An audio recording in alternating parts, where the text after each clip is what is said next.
Mesdames et messieurs, chers compatriotes, vous m'avez longtemps suivi. J'ai voulu souvent mettre en exergue un concept, c'est la réappropriation de nos villages, parce qu'aujourd'hui j'estime que c'est nécessaire. Je ne peux pas continuer à observer, j'estime pouvoir faire quelque chose, et c'est dans cet élan que je me suis proposé de faire plusieurs vidéos, d'ailleurs qui sont consécutives à plusieurs autres interpellations.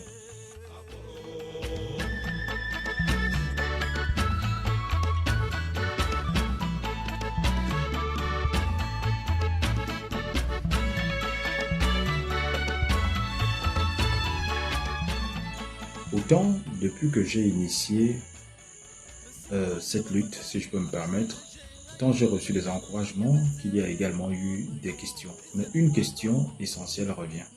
C'est la réappropriation de nos villages, oui, mais dans quelles conditions?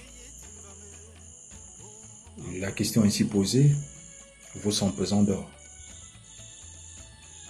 Effectivement, il faut apporter une solution, sinon des idées qui vont contribuer à ce que les uns et les autres soient plus ou moins édifiés. À Meuduneux, et comme je vais d'abord le rappeler, que les régions sont différentes, donc chaque région a ses spécificités.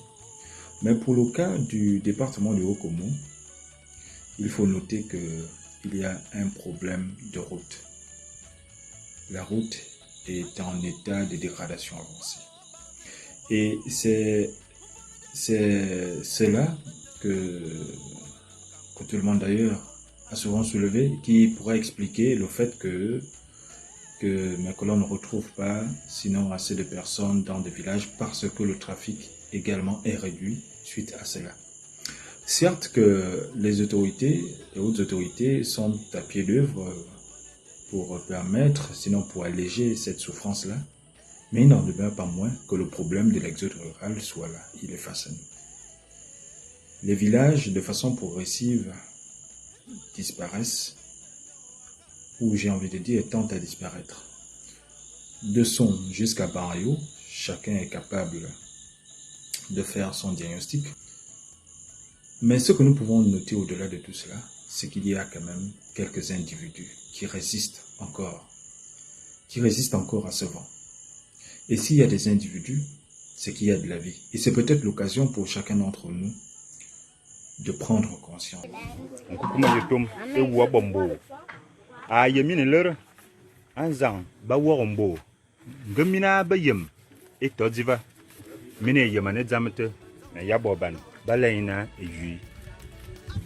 Oui, la réappropriation de nos villages part par la prise de conscience. Une prise de conscience individuelle, suivie peut-être d'une prise de conscience collective. À partir de ces deux éléments jumelés, il peut y avoir une suite logique. C'est celle qui va consister à mener des actions.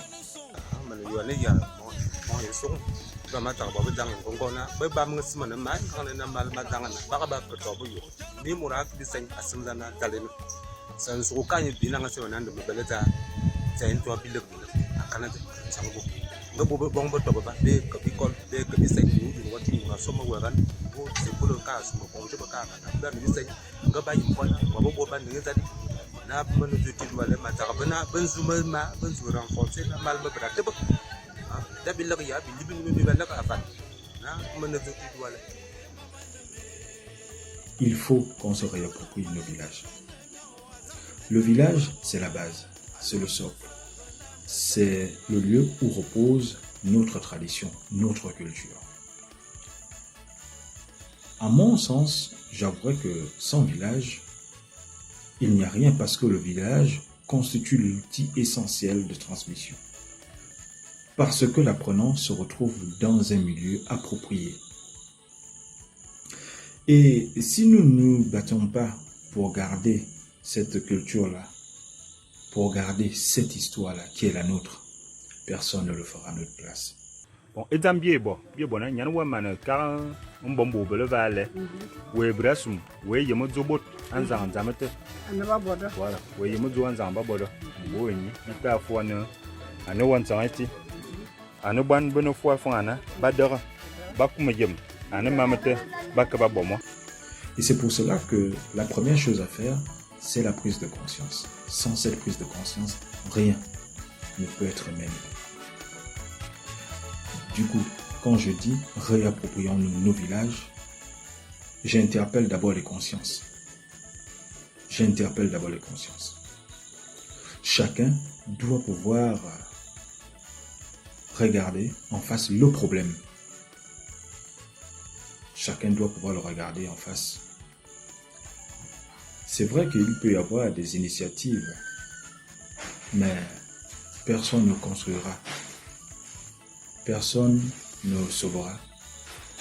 Et personne ne préservera nos villages, notre patrimoine, mieux que nous-mêmes.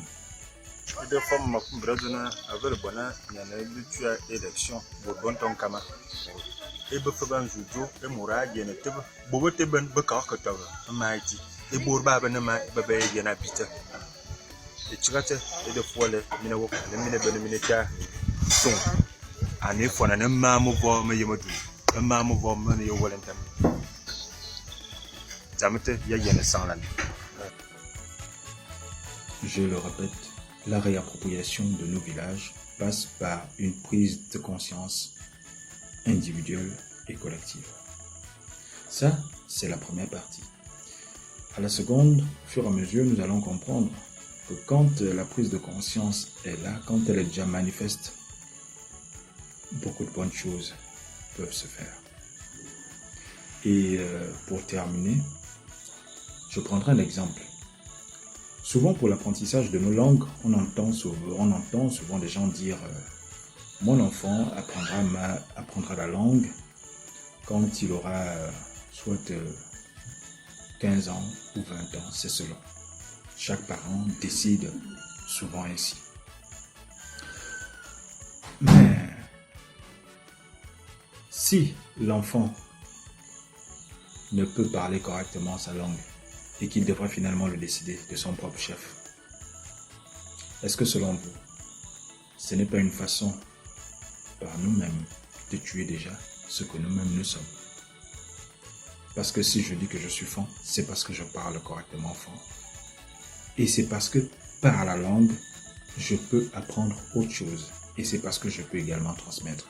Mais dès l'instant que je ne peux plus transmettre, ça veut dire que une partie de ma culture, sinon la plus essentielle, est morte. Et si elle est morte, nous ne sommes plus rien. Et c'est la raison pour laquelle nos villages sont importants.